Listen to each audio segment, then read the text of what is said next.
Welcome to today's webinar, Supply Chain Risks and Regulations, COVID-19 and Beyond, with our Risk Committee Chair. I'm Mark Sipyets from the Australian Supply Chain Institute. And before I introduce our discussion, I'd like to run through some housekeeping for the webinar. Firstly, a technical check to ensure that everyone can hear me.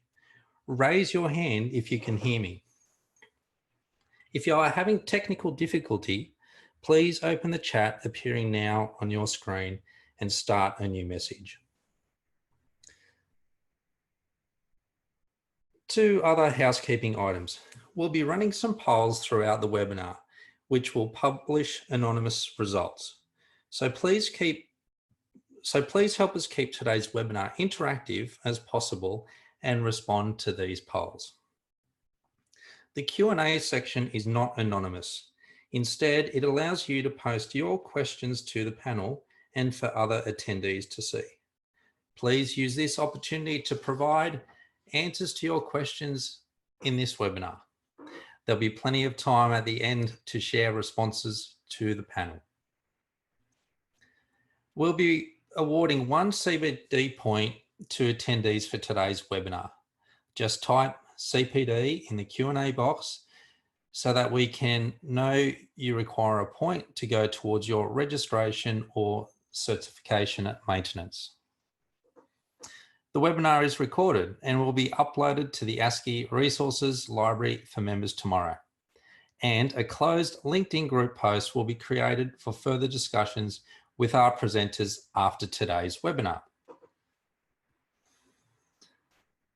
As your host, I join you as the ASCI Risk Committee Chair, drawing from 15 years of experience driving operational excellence across supply chain logistics operations in the B2C and B2B sectors. I've worked across multiple industries, leading and developing supply chain transformations.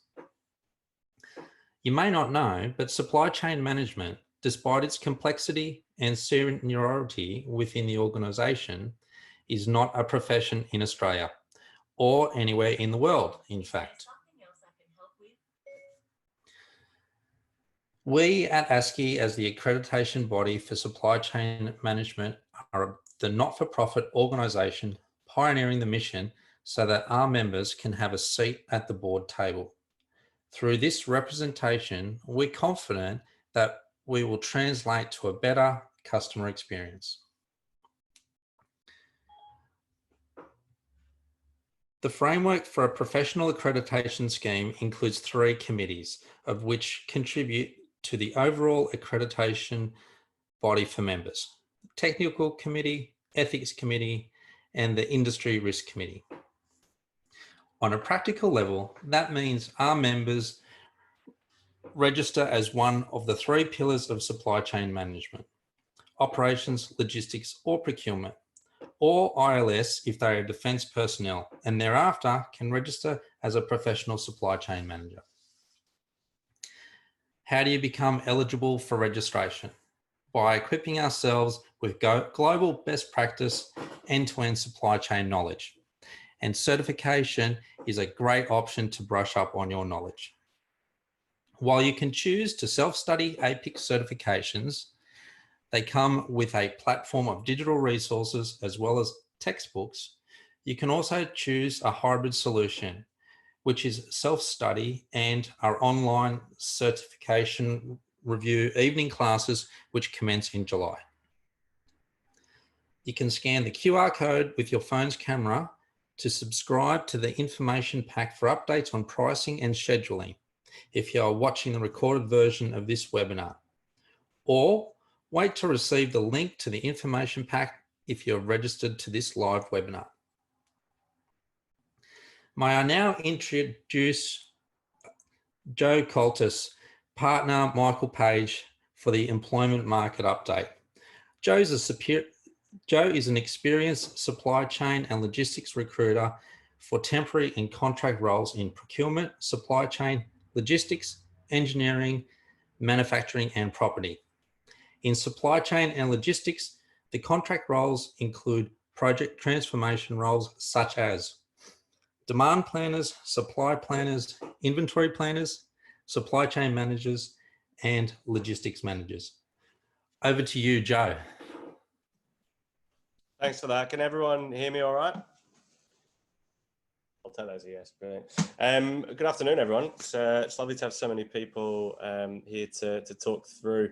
I'm Joe, so I work at Michael Page, and as per the introduction, recruit within supply chain and logistics, primarily in the contracting space. So I'll go over a brief market update from what it is that we've been seeing, and I'm sure that you can all imagine that it has been quite tough. So COVID-19 has had a huge impact on the level of job flow that we've seen at Michael Page. And for all intents and purposes, all of the figures that we're actually getting through from SEEK, which I often think is a good representation of how things are going, are that it's been relatively tough. So where we think it's probably hit the worst is unsurprisingly, within retail, hospitality, and events. They're probably doing it the toughest at this point in time because of the government regulations that have been put in place due to COVID-19. Some industries have been doing fine. Some have been relatively profitable from the experience as well. Some of those are including pharma and certain medical device industries as well. But an interesting thing is that actually there are some businesses within the medical space that actually aren't doing as well at all because of the amount of spending and budget that's actually going in is actually going to different things such as research and the masks and all that sort of stuff. So it does have its certain caveats with it. Grocery as well, we've seen trends where whilst they have been doing quite well, considering that it's pretty much been the only place that you can go to over the past 2 months, their cost to serve has increased. So businesses are trying to become a little bit more agile about how it is that they perform. And I think what we're going to see at the back of it is a significant amount of change about how it is that businesses do go about running their business. The good news is that the worst is behind us. So over the past 2 weeks, I'd say we've seen a significant increase in job flow at Michael Page and within the team as well. It's often a feeling that you get speaking to candidates and clients alike about how positive they feel about hiring at the moment, and it has been noticeably increased over the past 2 weeks. I think I've pulled some statistics here off SEEK, and the top 3 industries that we're seeing that are experiencing growth at the moment are in healthcare and medical, unsurprisingly again, education and training, and then community services and development too. So we're seeing a lot of government support. So within all government-related agencies and businesses that work with them, they seem to be doing quite well also. Where we're seeing an industry decline though is in consulting and strategy. And I think one of the key reasons around that is a lot of value add projects have been put on hold, unfortunately, while people try and navigate through what's been a relatively uncertain period of time. What the future looks like though is a lot of key economists are predicting that the job market will start to recover around about that Q3. Like I said before, we've already seen a significant increase. Once again, it's very hard to see how that's going to recover, whether it be in a U-shaped sort of curve or whether it spikes up drastically. But a lot of people and the information that we're being given at this point in time are declaring that we will get out of this and there will be a lot of positives moving forward, which, as mentioned, we're already seeing.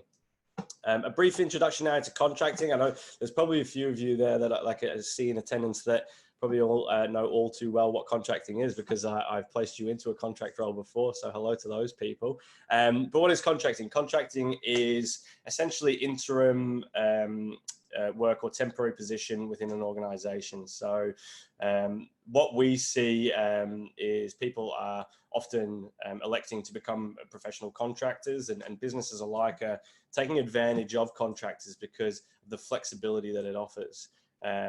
Contracting can be utilized for maternity leave, for project work, for the ability to come in and support during seasonal growth. A lot of businesses use it to actually circumvent different headcount restrictions that they may have.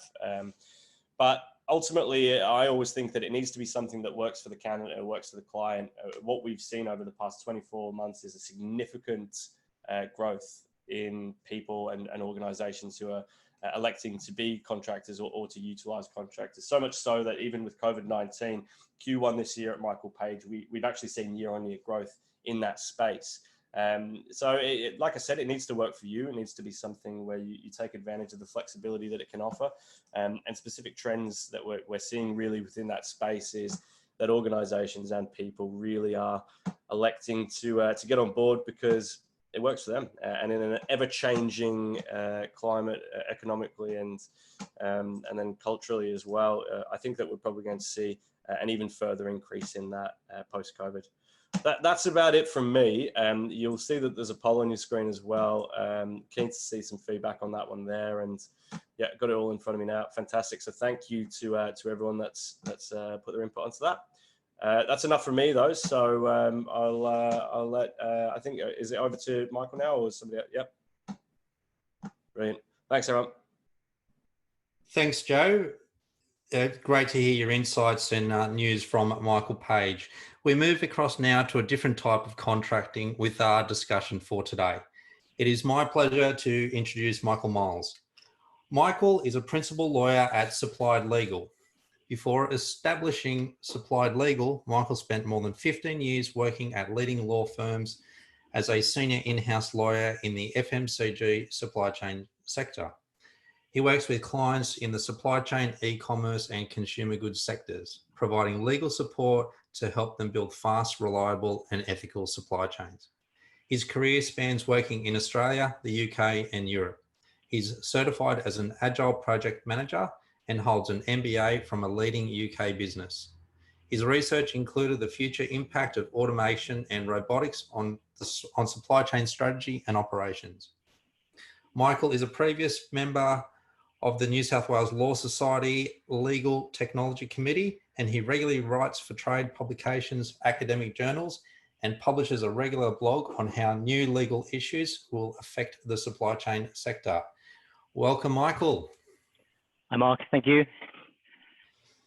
How are you today? Enjoying the sun? Yeah, no, well, thanks.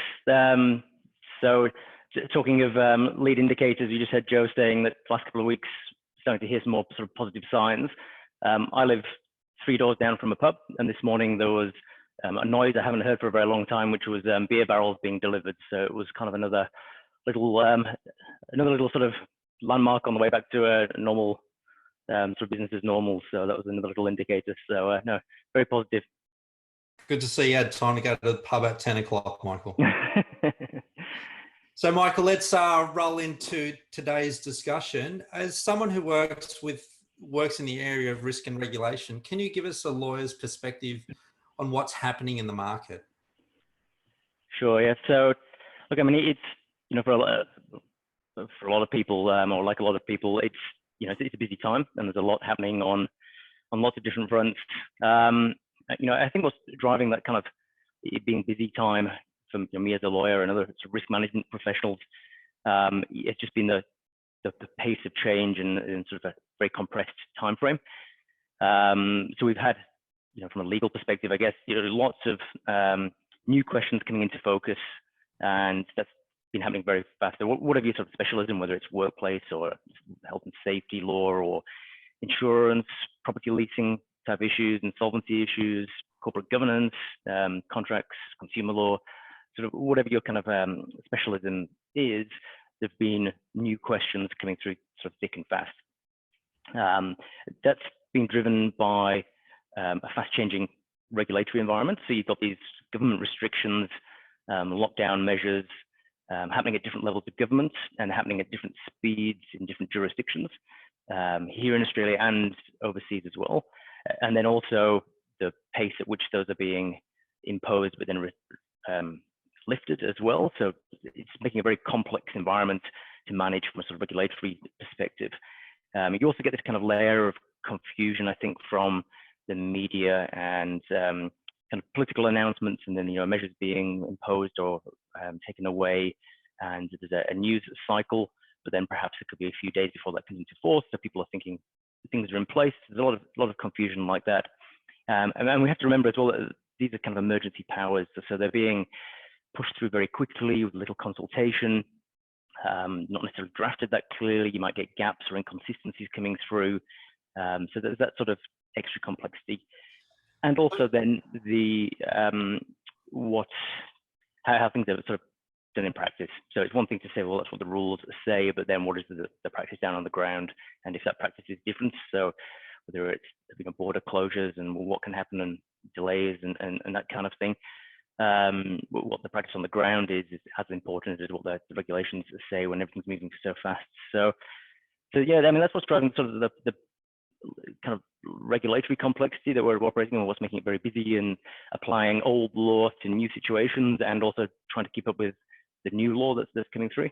So yeah, Michael, just a quick question. Just you yeah. mentioned complexity and the fast pace of change that we've sort of been experiencing, and even within the last 24 hours, we're hearing, governments talking to industry and unions. What are some of the key things that you would guide or suggest that, the audience do when they're thinking about, supply chain contracts? And is there any sort of, quick tips that you would encourage them to look at? Yeah, so, in terms of, I guess, contracts being the relationships between you and other people in the supply chain. So I think that's part of it, which is that, businesses are in the supply chain together, and they're in relationships with their suppliers and the downstream customers. And, contracts are just part or one way of regulating the relationship. And I think what the crisis has kind of thrown into light is that to get through these situations, businesses are having to work together. So that's working with the suppliers and others in their customers. So the contract's only part of it. So I think maintaining those relationships through it, keeping the lines of communication. We've seen and heard examples of companies that are doing things that perhaps they're not contractually bound to do, because it's in their long-term interests that their suppliers survive and thrive, and that they can continue to have those relationships. So, I think that's a first part of it, which is, people evaluating the relationships before they reach for the formal contract to see what powers do we have and what are our rights and obligations. So, I mean, that's really the kind of a general philosophy, I think. And, you've got this kind of very fast-moving, as well as the regulatory environment, the commercial and economic environment. So, as Joe was saying at the beginning, some sectors closed down completely. So, aviation, tourism, and that kind of thing, whereas others are booming. And that just adds to the complexity of how you manage through that in terms of, are you going to get paid by that customer, managing cash flow, stock in the wrong places, all those sort of issues. Certainly the management of cash flow has been a big issue for many organizations throughout this crisis. In regards to contracts, have you seen, the slowdown of payments to suppliers impact the organizations you're dealing with in sense of, arbitration or reconciliation or any of those sort of things? Yeah, I mean, it's certainly, depending on the sector, there have been, there's been a variety. There have been some who are shut down. They're not there. They're not answering the phone, and there's enforcement's going to have, it's a hibernation type approach. So the payment terms are blown out there, and there are outstanding debts pending, and that kind of thing. There are others where some companies have actually voluntarily accelerated payments to smaller suppliers, for example, so some of the supermarket sector and some of the mining companies have sort of to get that money moving through up the chain and keep things going. So they've gone actually the other way and are paying suppliers as quickly as on invoice instead of on 30 days or 60-day payment terms or what have you. But then there are others that have blown out to asking for 6 months and trying to get finance from wherever they can. So a real mix of responses. Yeah, I mean, in terms of the payment side, maybe I guess one of the lead indicators of the contracts things that came through was in relation to force majeure. So that was one of the the first, I guess, contract issues, and I guess sort of a lead indicator that something was happening here. And when companies and manufacturers in China started to declare force majeure on being able to supply, but then also customers in China not taking imports, then you started to hear this kind of come through. This is, as a contract issue, force majeure. So a way of people managing what's going on, that they're saying, well, we can't perform here, so we're going to declare force majeure on the contract. Yeah, that's right, and you do say that one of those first issues that's impacted supply chain contracts is force majeure, and is that been particularly hit in any particular industry that you've come across? And then I think a further question to that is, as we're coming out of COVID-19, and this potentially talks to another question, what should supply chain managers and procurement people be looking at going forward in the likes of, force majeure in future contracts, or reviewing existing contracts? Yeah, so I mean, it has been across different sectors, and sometimes you don't hear about everything that is happening, but it's certainly across kind of energy, aviation, and some manufacturing type sectors. So it's across the board, and it's one of those. It's specific to the contract. So force majeure is something that has to be in the contract. It's not a general principle. It's something that the parties negotiate. I mean, I think we as lawyers love to talk about force majeure, because it's one of those things that we spend our whole careers warning people that you need this clause in the agreement for this kind of thing, and then this kind of thing has actually happened, which a number of times I've sort of spoken to people and said, you should include this clause just in case, and they said, that's never going to happen, don't worry about it, and everything else. So it's so I think there's an element of that in all the discussion. I mean, I don't actually think I think it's quite a blunt tool in terms of supply chain management, and I also think it gets used in quite an unsophisticated way. I think it gets put in almost as a sort of a boilerplate clause that people throw into every contract. Right. And you sometimes get this idea that it's meant to manage risks that people don't see coming, or that were unexpected. But when you sort of look at the risk of a pandemic, well, I was looking at something for the UK's National Risk Register, and they have pandemic on there as one of the most likely and most high impact risks that could affect the British economy, and on their risk register. So on a national level, so you can't kind of say that a pandemic is an unexpected, it's an unlikely event. But so I think people tend to use force majeure more as being, well, we don't want to take steps or measures to mitigate against it. Yeah. Rather than saying this is something unexpected. So that's, you do say that the UK's got a pandemic on their national risk register. Do you see those sorts of principles, a pandemic being named in, future revisions of contracts? What's your, as a thought leader, what's your view on that? Yeah, I think you've got sort of short-term and long-term things to consider here. So if you're entering into a contract today that has that sort of traditional force majeure clause in it, and it kind of says, well, the other party is able to suspend its obligations for this period of time due to and ... and this pandemic or epidemic or whatever it is listed there. Well, you've kind of got to think, well, we could get here second wave. Does that count? Restrictions could come back on again.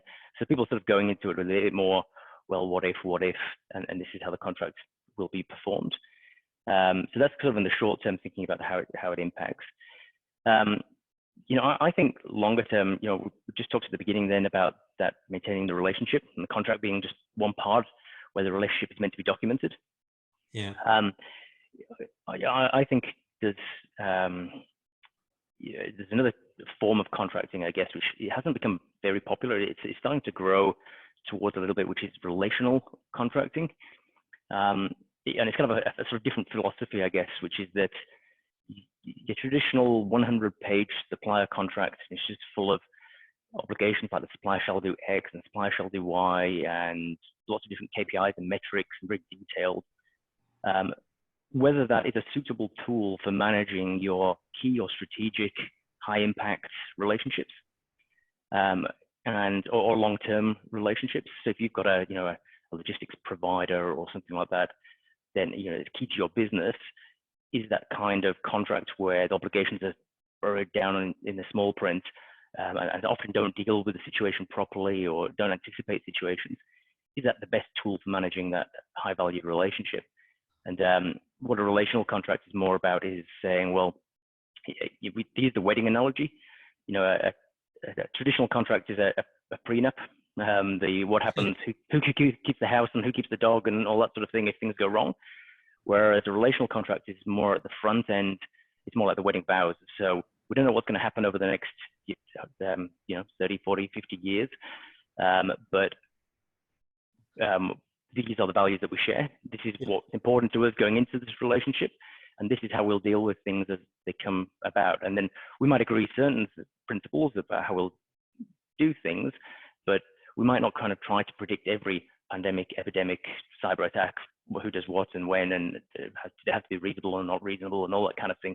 We might just say, well, let's meet once a month to talk about what's on the horizon. So it's that style of contract, and it's getting traction. There's one standard form contract that's used for procurement construction sector called NEC4, and it's from the UK, but for example, Sydney Water here have started to use it as the basis of their procurement. So it's a bit of a mindset shift. Okay.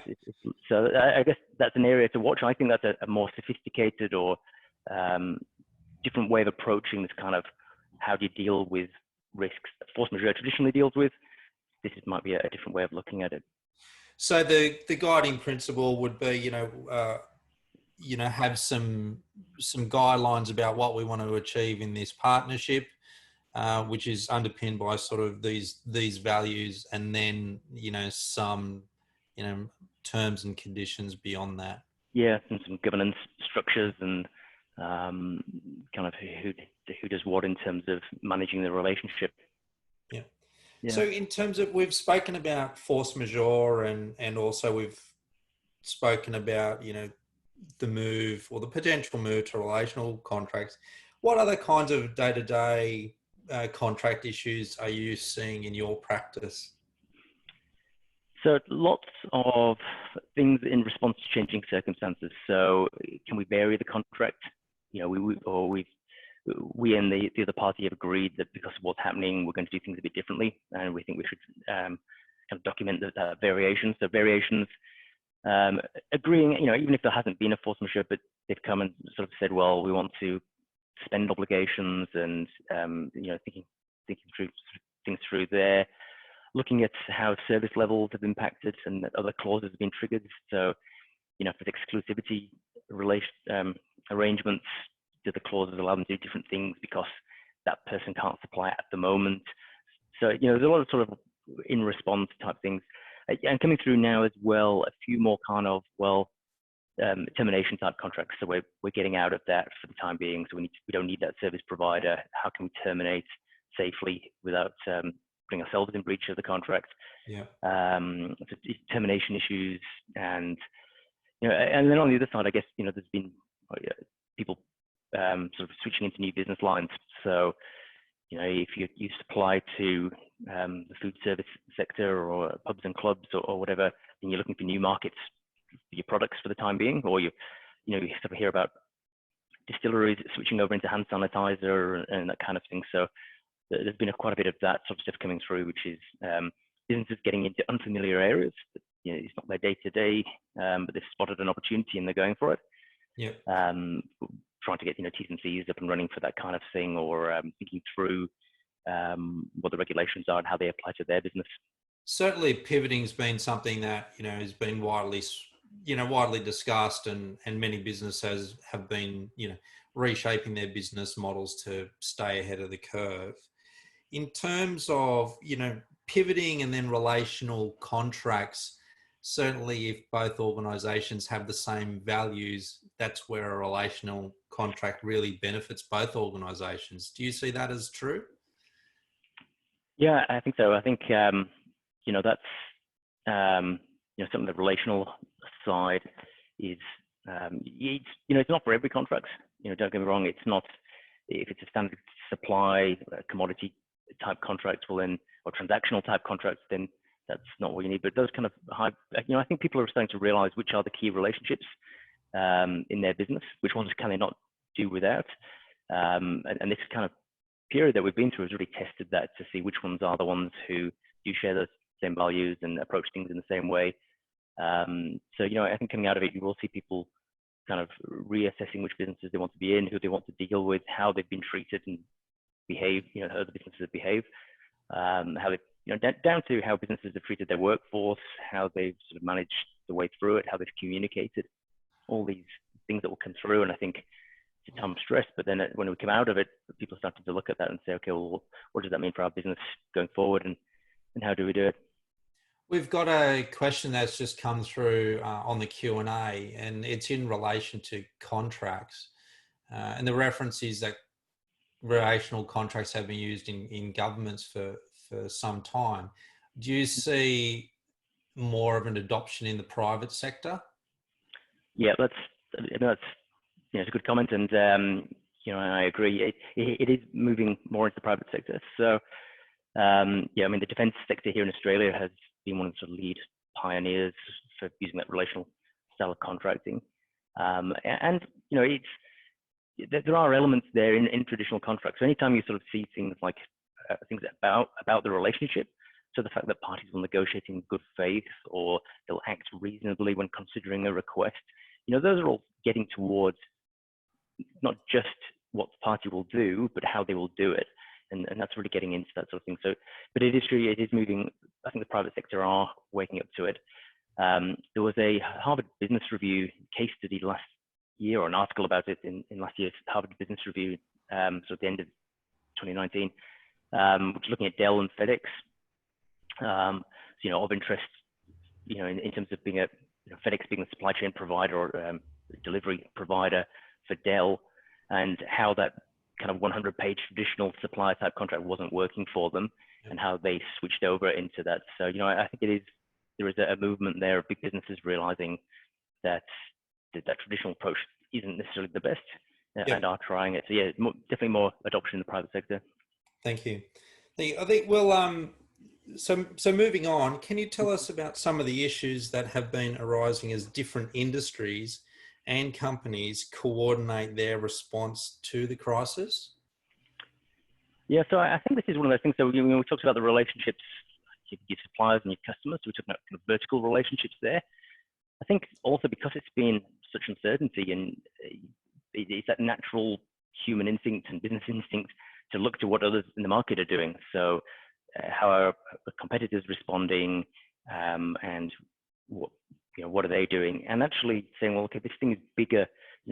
Talk about the time of sort of putting the economy on a wartime footing. You kind of hear that coming through. It's a national, a national endeavor to bounce back from this, and that business rivalries have to be put to one side for a while. And we've got interests in common, which is getting the economy going again.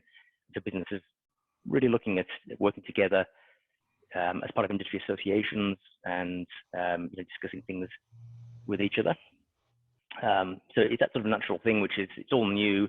What's everybody else doing? So looking to our competitors side to side. The difficulty and the risk there is, where does cooperation cross over into that sort of traditional competition law, collusion and cartels, and suddenly they've been helpful to each other, switches over into the illegal type of stuff, which is the price fixing, the agreeing to cut capacity and that kind of thing. So there's actually been a big raft of industries seeking authorization. So where they've sort of said, to respond to this crisis, we need to work together. But if we do work together in this way, it's in breach of competition law. So they've gone to the ACCC, the local Australian competition regulator, and gotten an authorization on a kind of an urgent basis that we want to be able to do these things. So it's across industries and sectors. It's across, for example, supermarket sector were quite quick to do it. So they wanted to be able to make sure that supplies moved to vulnerable consumers, in that kind of shortage period that we went through. They wanted to be able to, share distribution facilities if necessary, put things on the same trucks that are going out to regional areas, that kind of thing. So that level of coordination was getting into competition law risk. So they go to ACCC and get an authorization because it's in the public benefit to have that those things working through. And do you see that some of these will now, be brought back to, pre-COVID-19 as a status quo, or is there going to be some elements that will remain? Yeah, it's a tricky one because anything that kind of encourages competitors to speak to each other, to pick up the phone to each other, is already starting to inject that risk that those conversations creep into kind of prohibited areas. So that spirit of cooperation and where the boundaries are and everything else. Some of those authorizations have already fallen away as unnecessary. So, for example, the shopping center landlords wanted to be able to get together and put a uniform package to retail tenants to say, this is how we're going to manage the next few months. That's been superseded by that leasing code that came out of the National Cabinet. So that suddenly that reason for speaking to each other goes away. So that was withdrawn. But then some others are kind of more longer term, and they're kind of talking about the next 6 to 12 months. An example is the mining industry wanting to be able to work together to be able to source protective equipment, because all the protective equipment that they need is going into hospitals around the world. They can't get the masks and everything else that they need to carry on mining operations. So I think that will continue for a while, that cooperation, being able to source goods together and talk to each other about that. But it is, I think it will be tricky for the ACCC to put that genie back into the bottle afterwards. It's as soon as businesses start talking to each other and finding out that it works when we cooperate, well, then it's quite hard to know exactly, we sort of move, it feels in Australia as if we're moving through the health crisis part of it, and then some of the justifications fall away. I think I've got another question here from the audience, and it's, can we safely say that Australian industry has not learned from previous pandemic, so the avian flu, SARS, given that COVID-19 has had more significant impacts? What's your thought on that in respect to, Australian industry and learnings from previous pandemics? Yeah, I think, so certainly outside Australia, we've seen the countries that have had the most direct impact before were some of the first movers in terms of responding to it.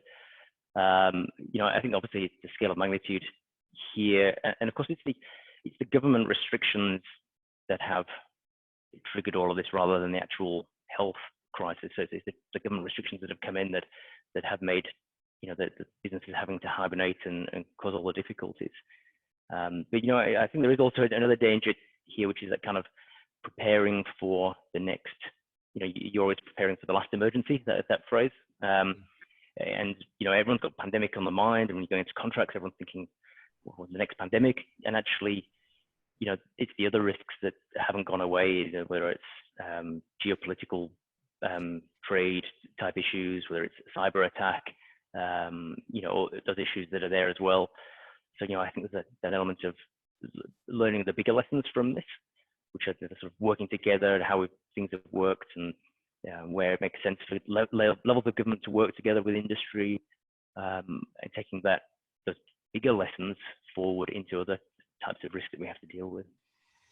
Yes, certainly. And my recent exposure to the defence hackathon that was held a couple of weekends was, a great example of how industry, in particular defence, is tapping into whether they're innovators or small medium enterprise in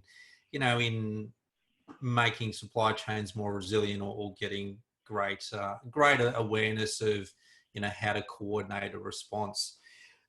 One expression that we hear is about businesses realizing that the pandemic has shown there's a need to be more of a focus on supply chain resilience in the future, and the work that many supply chain people do within risk management, looks at the immediate risk, running out of stock, etc., etc.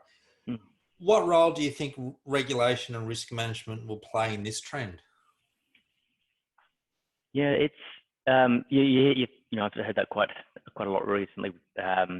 This idea that a lot of procurement and supply chain contracting, the focus has been on cost out, and whether it's sort of applications of lean and just in time and that kind of thing, and it's about the efficiency piece where you procure goods being or products being very cost focused and less the risk side. So it's that sort of a thing where the risk doesn't happen for so long that people start to forget it, and therefore they don't focus on that risk so much, and then suddenly the pendulum has swung back again towards thinking, okay, we need to look at what the risks are and whether that's appropriately priced into the price that we're getting when we're comparing where we get products from and where we procure and how we manage that. So that idea that that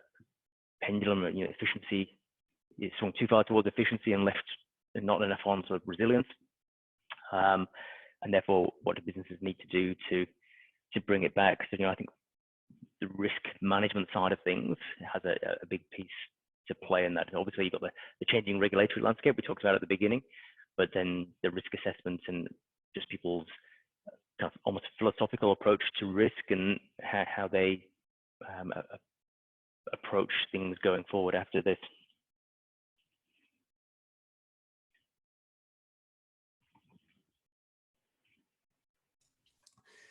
So we are in a period now of this pandemic where, people are starting to see the door opening, and, certainly this week there's been a bit more energy. As you say, when you're at the pub at 10 o'clock this morning, there's some, the kegs rolling around. What do you think are some of the other long-term trends that will be arising from this crisis, or post COVID-19? Yeah. So, I think that resilience piece is a big one, and that's, I'm already seeing that flow through to planning and negotiations type discussions that been involved in terms of how we build that resilience in. So whether it's getting better visibility, so from my side through the contracting side, building in measures to get better visibility up through the supply chain, whether it's getting that contract data, supply chain data, sort of better visibility on what's happening. So the visibility piece, I guess, then the flexibility. We're going through a lot of uncertainty, so people aren't really in the mood for committing to long-term contracts or strategic alliances at the moment. It's all quite short-term and flexible. As Joe was talking about at the beginning, in terms of contractors and people working in that way, and the value-add projects are all on hold at the moment. So that there's that sort of piece around the kind of keeping everything flexible to see how things go, and being able to move a bit faster as well. So I think the businesses that have been the most nimble here have come through the best. The ones that were able to move to remote working simply and easily have been able to deal with it better. So that's coming through as well. How do we get things faster? Questioning the efficiency of certain things, or the way that we do things. So I think those trends will come through as people look at this kind of resilience piece, and and that flows down through to specific contract measures or things that people put in their contracts. And then I guess there are bigger other long-term trends that we're going to see playing out. So I think people sort of pretty familiar with them, but we talked about the kind of the geopolitical risk. So that's driving people to think about more localized manufacturing or shorter supply chains. So will we see that starting to happen, or will people start to switch back as soon as they can? So it remains to see, but people are talking about that. We're talking about that kind of move to remote working. Will that affect hiring practices in the future? So if you've got to hire somebody as they go back into the growth phase, does it make sense to hire somebody locally, or if everyone's working from home anyway, well, can we hire from somebody from a different territory, or somebody from the US or whatever, who's on different rates because the work's being done remotely anyway? Yeah. So I think there's trends like that, and then I think also particularly in the supply chain, the technology side of things, the automation, robotics coming through fast. Reading lots of sort of examples of companies in the US, Europe, here putting in place, speeding up plans for automation. bringing the robotics, partly because workers aren't coming in onto sites as much, so they want, in the short term, but then longer term, it makes sense to do, and this is just a good time to do it. So it's really accelerated that kind of trend towards automation in warehouse supply chain operations. Michael, there's a few questions coming through on the Q&A regarding manufacturing, and have you been exposed to sort of any discussions or any policy changes on bringing manufacturing back on shore? Look, I mean, personally, more at the conversation level. I mean, sort of talking to people like, how do you think this is going to affect you long term? I'm trying to think of an example where that sort of happened recently. Not specifically in my business, but I'm certainly hearing that noise and the push towards more localized, bringing things back on shore. I mean, I think you've not got to people can become quite confused around that sort of protectionist kind of agenda, or protecting local businesses, and is that the most economically rational thing to do? And how that risk is, and I think it comes down to how that risk is priced. So when you're dealing with goods that are coming out of a particular market, well, then have we priced in the risk properly? And once you price that risk in, Australia might be a more expensive place to manufacture, but it might be lower risk. So therefore, it does or doesn't make sense depending on how you price that risk. I think it's going to be different for different businesses, but that's certainly coming through in the thinking, which is that we haven't priced that risk properly now. And then does it make sense in future to do it here, or switch or diversify the sourcing so that it's not, it's partly domestic, but it's partly other territories. Sort of hearing those conversations, but not specifically in my business. Somebody's asked me to do something around that.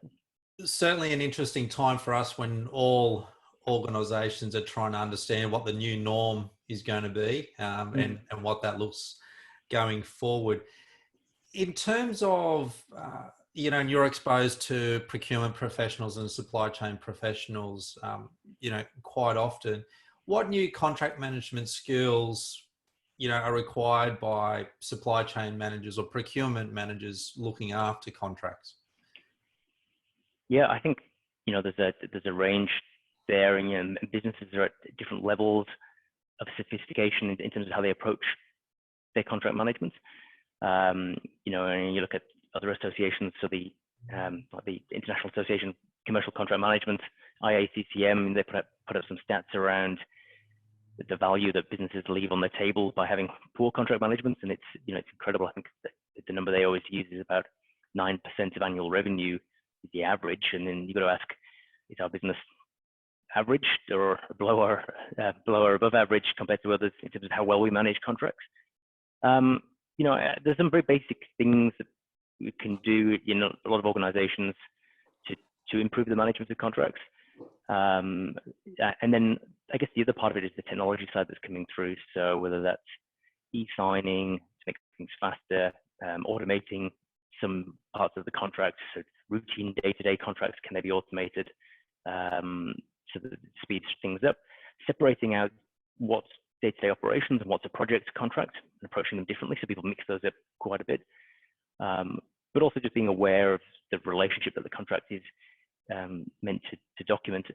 And I think also not being bamboozled by the lawyers. I think businesses often have an idea, well, we're going to do a deal project in a particular way, and then they meet with legal, and it becomes, well, the lawyers saying this is how it has to be, or this is what, do it a different way.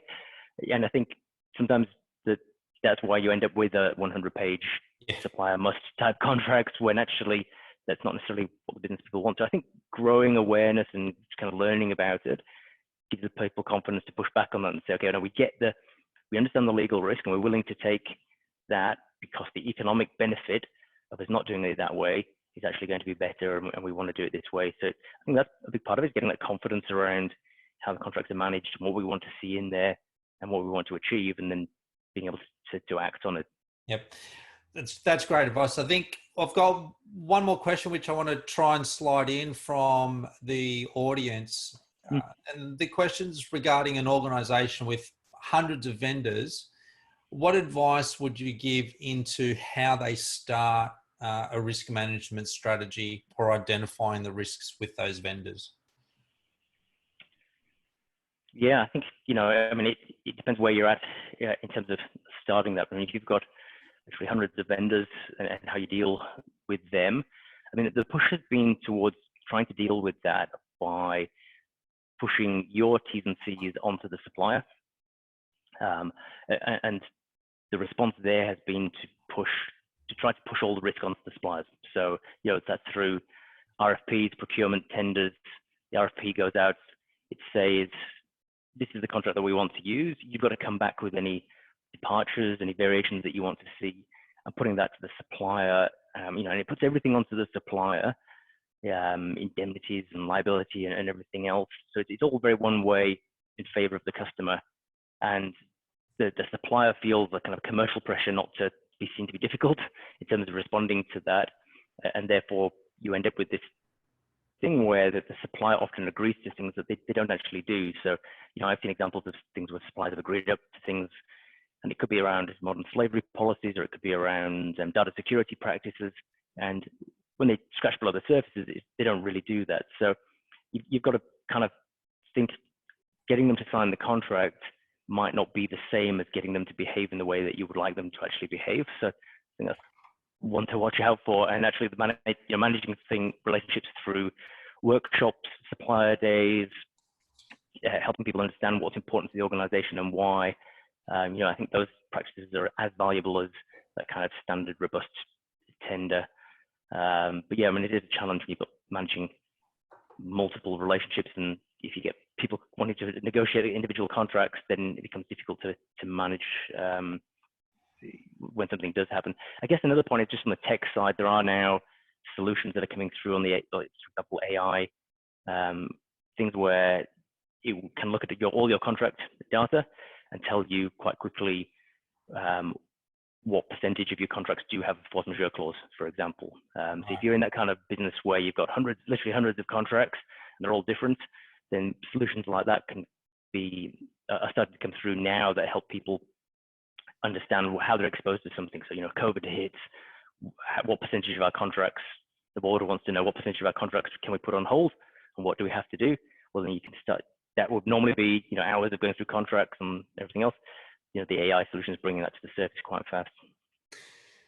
Michael, so let's summarize some of the key things. And if you would be kind enough to sort of maybe just give us 3 or 4 of the key takeaways that, the audience could put to use, when they're looking at contracts, going forward into the long term.